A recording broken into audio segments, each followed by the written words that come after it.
Je voudrais tout d'abord remercier l'équipe qui était avec nous pour préparer la réalisation de cette salle de commandement. Je pense notamment à M. Thiam et M. Onas. Donc l'ADE et Huawei ont travaillé de concert avec nous et nous avons bien échangé dans une parfaite cohésion pour avoir cette salle-là qui est multifonctionnelle. Tout à l'heure, j'ai assisté à la réunion qui a eu lieu à la gouvernance, au cours de laquelle M. le directeur général d'ADE a présenté le projet Smart Sénégal. Je crois que c'est une manière de dire que le Sénégal est bien parti. Le Sénégal monte en puissance par rapport à ce point précis. Et c'est heureux de constater justement que les forces de défense et de sécurité pour qui cette salle-là de commandement est installée pourront vraiment en tirer profit. Je disais aussi que nous avons installé des caméras de surveillance dans la ville. Il y a eu des caméras directionnelles qu'on appelle souvent box et des caméras qu'on appelle dôme qui pourraient être en mesure de faire des balayages. Je crois que ces caméras dôme-là, on devrait davantage les multiplier. Ces caméras pourraient prendre le dessus sur les box. Mais toujours est-il que M. le directeur général a dit qu'il en fait sa préoccupation.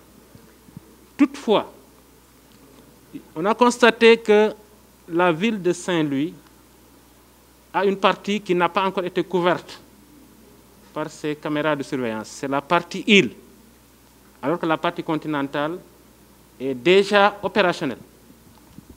Je crois aussi qu'il faudrait que la municipalité nous aide davantage à installer ces caméras au niveau de l'île. Je le disais tantôt, la ville de Saint-Louis a deux soucis majeurs en matière de gestion de la sécurité, gestion de la tranquillité publique. C'est la gestion de la colère éventuelle des Guet-Ndariens quand ils sont mécontents et qu'ils sortent. C'est aussi la colère des étudiants quand ils sortent aussi. Si l'île n'a pas de caméra de surveillance, alors que nous devons avoir une bonne visibilité de ces parties-là, ça risque d'être un facteur négatif pour la gestion de la crise, d'une crise éventuelle. Donc, nous souhaitons vraiment le plus rapidement que les autorités municipales et certainement le ministère de la Culture nous aident à ce que les caméras soient installées au niveau de la place ex-Faidherbe, place Baye-Ndar, et à la descente du pont. C'est très important. Je disais tantôt à M. le directeur général lors de nos entretiens, la salle de commandement est excellente. On peut visualiser. Les techniciens de Huawei sont là, les techniciens de l'ADE sont là. Mais ils ne sont pas appelés à rester pour toujours. Ils doivent partir. Mais qu'en est-il de la formation des forces de défense et de sécurité qui vont prendre le relais?